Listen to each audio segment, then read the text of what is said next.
오늘 말씀의 제목 한번 따라해 보실까요? 무엇을 위해 사십니까? 무엇을 위해 사십니까? 여러분은 왜 사십니까? 이것은 큰 주제입니다. 한 철학자는 살아야 하는 이유가 있는 사람은 어떻게 해서든 산다라고 말을 했습니다. 공부도 마찬가지죠. 공부해야 하는 이유를 분명히 아는 사람은 공부를 해냅니다. 돈이 없어도 유학을 가고 학위를 받죠. 공부해야 하는 이유를 분명히 알기 때문입니다. 목적의식이 분명해야 합니다. 살아야 하는 이유가 무엇인지 물었을 때 그냥 싱겁게 웃어버리는 사람이 있죠. 하루하루 먹고 살기도 바쁜데 왜 그렇게 심각한 질문을 하느냐라는 의미겠죠. 삶의 이유와 목적을 글로 써본 적 있으십니까? 삶의 이유와 목적을 글로 써본 사람과 그렇지 않은 사람은 삶의 결과가 많이 다릅니다. 왜 사는가 여러분 사람들에게 물어보십시오. 대부분의 사람들은 삶의 이유가 분명하지 않습니다.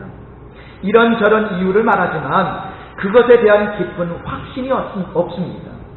왜 사는가라는 질문에 교과서적인 답변이 아닌 자신의 언어로 확신에 찬 답변을 할 수 있어야 합니다. 그렇지 않다면 인생을 방황할 것입니다. 인생은 가치 있습니다. 대충 살다가 끝낼 수 없는 소중한 인생이죠. 오랫동안 신앙생활을 해온 사람들에게 왜 사느냐고 물으면 하나님의 영광을 위해 산다라고 대답을 많이 하죠. 물론 맞는 말입니다. 그런데 어떻게 보면 한편으로 보면 굉장히 추상적인 대답이라고 할 수 있습니다. 요즘 청소년들에게 꿈이 무엇이냐라고 물으면 대부분 뭐라고 대답하는지 아십니까? 꿈이 없다라고 얘기를 해요. 적어도 우리 때는 꿈이 뭐냐 그러면 선생님요, 대통령이요, 꿈이 있었는데 요즘 청소년들은 꿈이 없어요.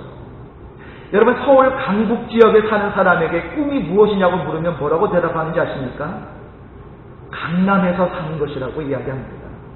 일반적으로 사람들은 자신의 꿈이 무엇이냐는 질문에 돈 많이 버는 것, 개인 사업을 시작하는 것이다 라고 이야기들을 합니다. 도달할 곳이 없는 사람은 방황합니다. 어디로 가야 하는가, 어디까지 가야 하는가를 알지 못하면 방황하게 되어 있습니다. 여러분 방황하는 사람은 목적이 없죠. 목적이 없기 때문에 사람들은 쾌락주의에 빠집니다. 삶을 즐기자고 생각합니다. 그렇게 생각하다 보니 결국 허무주의에 빠지게 됐죠. 그리고 마치 내일이 없는 듯 현실 속에 파묻혀 살아가기도 합니다. 도피주의에 빠지기도 합니다. 현실을 매우 싫어합니다. 그래서 사람들은 현실에서 도피하듯 살아가는 거죠. 목적 없이 살아가는 사람들은 일반적으로 무엇을 먹을까, 무엇을 마실까, 무엇을 입을까 생각하며 살아갑니다. 이것은 의식주의 문제라고 할 수 있죠. 우리나라 사람들은 특별히 의식주를 굉장히 중요하게 생각하죠. 그런데 이런 것을 생각하다 보면 삶이 우울해집니다. 우리를 살아가게 하는 에너지는 어디에서 나옵니까?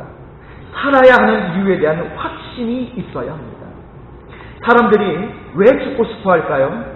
살아가게 하는 에너지가 없기 때문이죠. 살아야 하는 이유를 알지 못하기 때문입니다. 신앙을 가진 사람은 삶의 의미를 알고 싶어 합니다. 이것은 신앙을 가진 사람에게서 나타나는 자연스러운 현상이에요. 신앙을 갖기 전에는 단순히 먹고 살기 위해서 가족들을 먹여 살리기 위해서 직장에 다녔습니다. 그런데 신앙을 가진 후부터는 이것이 전부인가 라고 생각을 하게 됩니다. 삶에 대해 질문하기 시작합니다. 신앙을 갖기 전에는 삶에 대해서 질문하지 않았습니다. 그냥 살아갑니다. 그런데 신자가 되면 삶의 의미를 생각하게 되는 거죠. 왜 사는가를 생각합니다. 하나님께서 사람을 그렇게 만드셨어요. 하나님께서는 목적을 가지고 사람을 만드셨습니다. 그래서 신앙을 가지고 은혜를 받으면 하나님의 목적이 궁금해지는 거예요. 하나님께서 사람을 무의미하게 살아가도록 창조하지 않으셨습니다. 사람으로 하여금 존재의 목적과 의미를 알고 살아가도록 창조하셨습니다. 가치 있는 존재로 창조하셨습니다. 우리가 신앙을 가지면 우리는 우리의 존재 목적과 의미를 생각하게 됩니다. 사람이 신앙을 가질 때 나타나는 일반적인 현상입니다. 왜 사는가? 왜 밥을 먹는가? 왜 돈을 버는가? 왜 결혼하는가? 왜 운동하는가를 생각하죠. 무엇을 하든지 그것을 하는 의미를 찾으러 갑니다. 삶의 의미를 찾으면 삶의 목적도 발견하게 되어 있습니다. 목적을 따라 살아갈 때에 가치 있게 살아갈 수가 있게 되는 거죠. 그런데 삶의 의미를 찾지 못하면 삶의 목적도 발견할 수 없습니다. 삶의 목적을 알지 못하면 삶의 가치도 알 수가 없는 거죠. 그래서 아무 의미 없이 살아갑니다. 삶의 의미를 찾지 못했기 때문입니다. 은혜를 받으면 삶의 의미를 깨닫습니다. 삶에 대해 질문합니다. 그런데 세상 사람들은 삶에 대해 질문하지 않습니다. 사람은 사람을 아무리 연구해도 답을 발견할 수 없습니다. 하나님을 찾아야 합니다. 하나님을 찾으면 삶의 의미를 깨닫습니다. 삶의 의미를 발견하면 삶의 목적도 깨닫게 되는 것입니다. 삶의 가치와 목적을 분명히 알면 밥을 먹지 않아도 배가 부릅니다. 그런데 인생의 목적을 알지 못하기 때문에 삶에 대해 질문하지 않습니다. 삶의 가치와 삶의 목적을 알지 못합니다. 그래서 사람들은 헛된 꿈을 쫓아 살아가는 거죠. 그러나 그곳에서는 절대로 답을 발견하지 못합니다. 엉뚱한 곳을 헤매고 있는 거죠. 사람들은 이처럼 헛된 꿈을 쫓아서 살아갑니다. 삶의 목적을 알지 못하기 때문입니다. 단지 먹고 사는 것이 인생의 목적이라면 인생은 허무 그 자체인 거죠.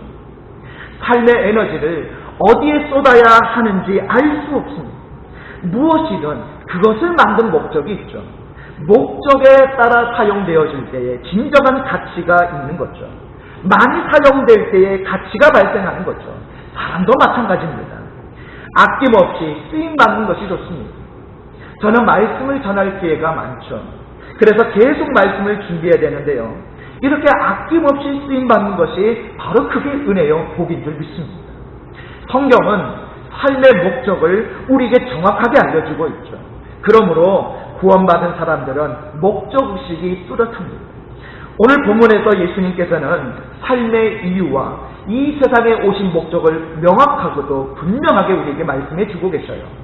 자, 오늘 본문 말씀 10절 말씀을 우리 다 같이 함께 읽겠습니다. 10절 시작. 도둑이 오는 것은 도둑질하고 죽이고 멸망시키려는 것뿐이요 내가 온 것은 양으로 생명을 얻게 하고 더 풍성히 얻게 하려는 것이라. 자, 예수님께서는 자신이 세상에 오신 목적을 분명히 알고 계셨습니다. 예수님께서는 양과 목자의 비유를 통해서 자신의 삶을 굉장히 실제적으로 말씀하셨습니다. 예수님께서는 자신이 누구인가를 분명히 알고 계셨습니다. 자, 우리 11절 말씀도 같이 읽어볼까요? 11절 시작.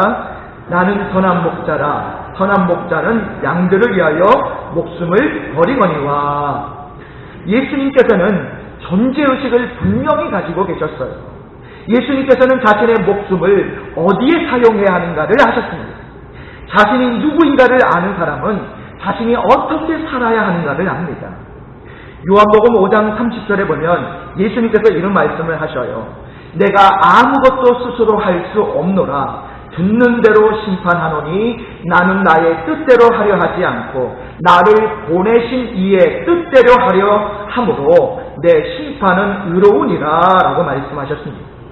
예수님께서는 자신을 세상에 보내신 하나님 아버지의 뜻대로 사셨다라는 거예요. 자신을 세상에 보내신 이의 뜻대로 사는 것, 이것이 예수님께서 하신 이유였습니다. 요한복음에 보면 나는 뭐뭐이다라는 표현이 많이 나와요. 예수님께서는 자신이 누구인가를 분명히 알고 계셨다라는 거죠. 그리고 자신의 존재 목적을 분명히 알고 계셨습니다.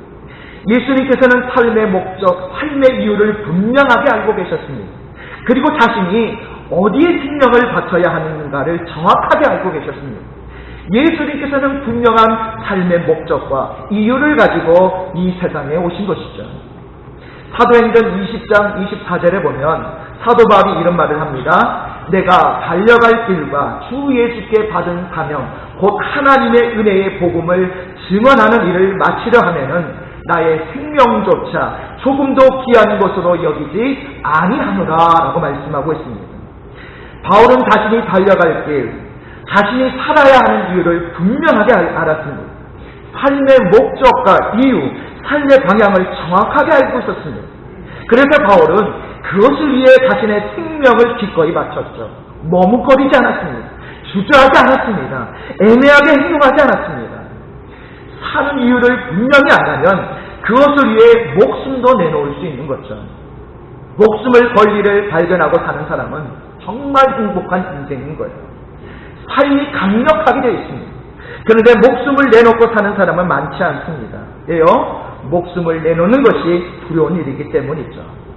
그러나 하나님께서 우리에게 주신 사명을 분명하게 깨달으면 그 일에 우리는 목숨을 걸 수가 있습니다. 하나님을 만난 사람은 인생의 목적이 분명한 사람이죠. 구약의 에스더는 자신이 왕후의 자리에 앉아있는 이유를 정확하게 알고 있었습니다. 어느 날 자신의 동족이 몰살당할 위기에 처하게 됐죠. 왕에게 나아가서 이 사실을 알려야 하지만 왕이 부르지도 않았는데 왕에게 갔다가는 자신의 목숨이 위험해질 수 있는 그런 상황이었습니다.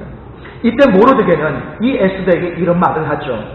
이때 내가 만일 잠잠하여 말이 없으면 유다인은 다른 데로 말미암아 노임과 구원을 얻으려니와 너와 내 아버지 집은 멸망하리라.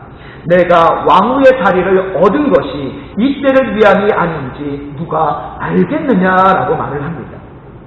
그때 이 말을 듣고 에스더가 우리가 잘 아는 그 유명한 말을 하죠. 죽으면 죽으리다라고 결단을 하게 됐죠. 에스더가 왕후의 자리에 있었다라는 것은 자신의 민족을 살리기 위한 바로 하나님의 통로로 쓰임받기 위한 자리였던 거죠. 하나님의 분명한 뜻이 있었던 겁니다. 그러므로 에스더가 왕후의 자리에 앉아서 그 하나님이 주신 그 분명한 목적과 그 사명을 그가 감당하지 못하고 단순히 자기 자리만 지키려고 했다면 그것은 하나님 앞에 큰 죄가 되는 것일 겁니다. 자신의 존재 목적을 발견한 에스더는 죽으면 죽으리다라고 결단하며 나감을 통해 오늘 하나님께서 그를 통해서 이스라엘 백성들을 구원하시는 통로로 삼아주신 줄 믿습니다. 자신의 존재 목적을 발견한 사람은 자신의 생명을 기꺼이 내어놓습니다. 자신의 생명을 기꺼이 내어놓을 때 거기에 하나님의 놀라운 기적과 역사가 함께하게 되는 거죠. 여러분 서울 양화진에 가보면 거기 이제 양화진 선교사 거기 이제 묘지가 있습니다. 거기 이제 외국인 선교사 묘원에 가보면 루비 캔드릭이라는 선교사의 묘비에 이런 묘비명이 새겨져 있다라고 합니다. 만일 내게 1000개의 생명이 있다면 그 모두를 조선에 바치리라라고 기록이 되어 있어요. 삶의 목적과 가치를 발견했기 때문에 이렇게 말을 할 수 있었던 거죠. 그래서 자신의 목숨을 내어놓을 수 있었던 것입니다.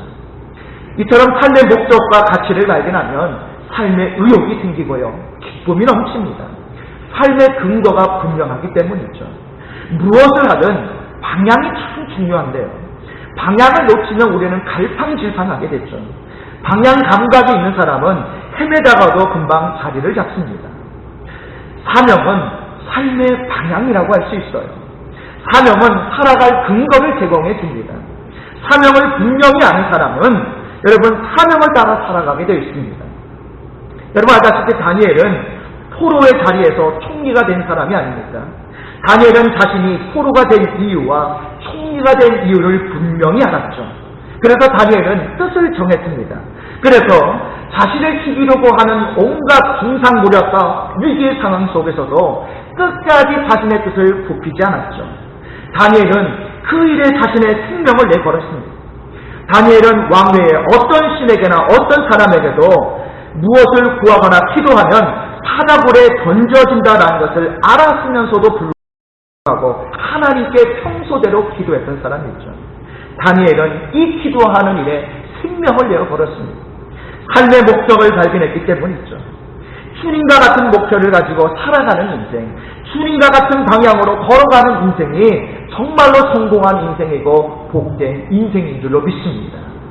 오늘 본문 10장 10절에 보면 예수님께서 뭐라고 말씀합니까?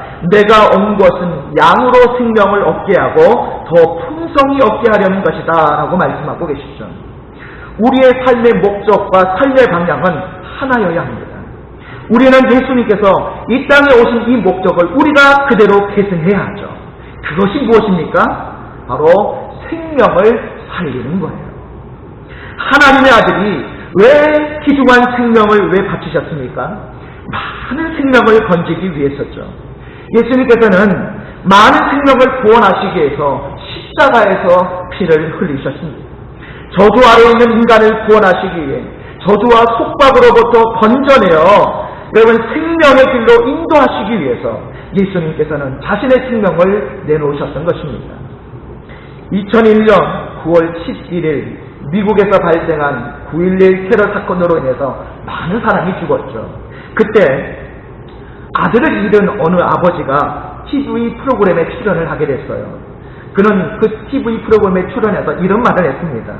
만약 내 아들이 저 문으로 다시 걸어 나온다면 내가 가진 모든 것을 아들에게 주고 싶습니다. 그렇게 말을 했다고 합니다. 생명의 가치를 깨닫는 거죠. 생명이 얼마나 귀중한 것인가를 깨닫는 것입니다. 생명보다 귀한 것은 없습니다. 아무리 많은 것을 쌓아놓았다고 해도 생명이 없으면 아무 소용이 없습니다. 생명이 있을 때에 나에게 있는 모든 것이 의미가 있는 거죠. 의식불명으로 식물인간이 되어 병원에 누워있어도 가족은 끝까지 포기하지 않고 기다립니다. 왜요? 생명이 귀중하기 때문이죠. 생명이 있는 것과 없는 것은 하늘과 땅 차이입니다. 육체적인 생명이 그렇게 귀중하다고 한다면 영원한 생명을 얻는 것이 얼마나 귀중하겠습니까? 예수님께서는 이 땅에 33년을 사셨습니다. 예수님께서는 인류를 구원하시기 위해 자신의 생명을 기꺼이 바치셨습니다. 예수님께서는 생명의 가치를 아셨습니다. 요한복음 10장 11절, 15절, 17절에 보면 공통적으로 나오는 말씀이 있어요. 양들을 위하여 목숨을 버린다라는 말이 계속 반복적으로 나오고 있습니다. 생명을 위해 예수님께서 자신의 생명을 바치신다라는 의미죠. 생명을 위해 자신의 생명을 드리는 것, 이것이 헌신입니다. 생명이 아닌 것을 위해 자신의 생명을 던지는 것, 이것은 세상에서 가장 허망한 일이죠.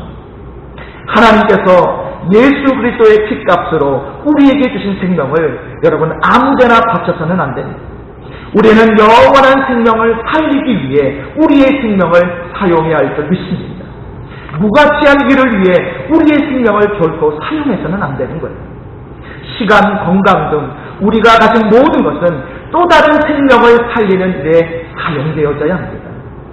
하나님께서는 또 다른 생명을 구원하는 일에 우리를 사용하기 원하십니다. 오늘날 교회는 너무 많은 일을 하려고 합니다. 무조건 열심히 하면 하나님께서 기뻐하실 것이라고 생각합니다. 그러나 그렇지 않습니다. 하나님께서는요, 핵심적인 일을 하기를 원하셔요. 핵심적인 일이 뭡니까? 생명을 구원하는 일이죠. 생명을 구원하는 일 외에 다른 모든 일은 부수적인 일입니다. 교회 존재 목적이 중요하죠. 교회는요, 사람을 살리는 곳입니다. 영원한 생명을 전파하는 곳이 교회입니다. 생명을 얻은 사람은요, 생명을 잃은 사람이 눈에 보이게 되어 있습니다. 그들을 위해 자신의 삶을 드리고 싶어 하게 되어 있습니다. 교회 안에서 할 일을 구체적으로 찾아야 됩니다. 예수님의 사역에 초점을 맞춰야 됩니다. 예수님께서는 내가 온 것은 양으로 생명을 얻게 하고 더 풍성히 얻게 하려는 것이다 라고 말씀하셨죠. 자신의 직분을 통해 어떻게 하면 생명을 살릴 수 있을까라고 우리는 생각해야 됩니다. 나를 통해 예수님을 믿는 사람들이 많아져야 됩니다. 그리고 그 사람이 완전히 변하여 하나님의 자녀로서 풍성한 삶을 살며 하나님께서 원하시는 인생을 살아가도록 해야 합니다. 누구를 만나든 예수님의 복음을 전해야 됩니다. 예수님의 복음이 정확하게 들어가면 그때부터 그 사람의 인생이 달라지게 될 줄 믿습니다. 삶의 목적이 바뀌게 될 것입니다. 주님을 위해, 교회를 위해, 생명을 위해 자신의 생명까지도 바치게 되는 헌신의 삶, 충성된 삶, 믿음의 삶을 살아가게 될 줄 믿습니다. 미국의 39대 대통령이었던 지미 카터는 대통령 임기를 마친 후에 자신이 대통령이 되기 전에 섬겼던 교회로 돌아갔죠. 그는 거기서 주일학교 교사로 봉사했습니다. 사람들은 뭐라고 얘기를 하냐면 그의 인생의 목표는 백악관이 아니었다라고 이야기를 합니다. 다른 사람들은 백악관이 인생의 목표였죠. 그러나 지미 카터의 목표는 백악관이 아니었습니다. 그는 본래 주일학교 교사로 봉사하며 영혼을 섬기기 원했죠. 그래서 그는 대통령 임기를 마친 후 다시 교회로 돌아갔습니다. 하나님께서 부르실 때까지 내가 해야 할 일이 무엇인가를 우리는 생각해야 됩니다. 우리는 예수님께서 사셨던 것처럼 살아야 됩니다. 예수님을 믿고 새 생명을 얻었습니다. 우리의 삶이 풍성해졌습니다. 그러므로 우리는 또 다른 사람을 예수님께 하고 풍성한 삶을 살 수 있도록 해야 합니다. 이것만큼 보람 있는 일이 없습니다. 이것만큼 가치 있는 일이 없습니다. 삶의 모든 것을 동원해서 여러분 소모적으로 살지 마시고 생산적으로 살아가는 것이 하나님께서 우리를 이 땅에 보내신 목적인 것입니다. 하나님께서는 목적을 가지고 우리를 창조하셨습니다. 그러므로 우리는 그냥 왔다가 사라질 수 없습니다. 하나님께서 우리에게 주신 생명은 매우 귀중하죠. 하나님께서는 우리를 통해 또 다른 사람을 구원하기 원하십니다. 자신이 처한 상황과 직업 속에서 자신의 위치에서 생명을 건지는 일을 해야 합니다. 영혼을 살리는 일을 해야 합니다. 이것이 가장 복된 인생인 줄 믿습니다. 목적을 분명히 깨닫고 살아가시는 여러분 되시기 바랍니다. 우리는 우리의 생명을 바칠 만한 일을 발견했습니다. 그리고 그 일을 위해 우리의 생명을 드릴 때 하나님께서 분명히 기뻐하실 줄 믿습니다. 생명을 살리는 일을 위해 우리의 인생을 드릴 때 하나님께서는 우리와 함께 하실 것입니다. 돈이 필요하면 돈을 주실 거예요. 지위가 필요하면 지위를 주실 겁니다. 우리에게 필요한 것을 붙여주실 것입니다. 삶의 목적이 분명해지고 삶의 목적을 따라 살아갈 때 하나님께서 우리와 함께 하실 것입니다. 이것은 가서 제자 삼고 구원의 사역에 참여하는 사람에게 약속하신 것입니다. 죽음을 두려워하지 않는데 무엇이 두렵겠습니까? 기막힌 인생을 살 것입니다. 하나님의 약속을 붙잡고 살아가시기 바랍니다. 예수님의 삶의 방식에 맞추고 살면 됩니다. 삶의 목적과 본질에 초점을 맞추고 살아가야 됩니다. 그렇게 할 때 하나님께서 기뻐하실 것입니다. 그것을 위해 살아감으로 놀라운 인생이 되시기를 주님의 이름으로 축복합니다. 우리 시간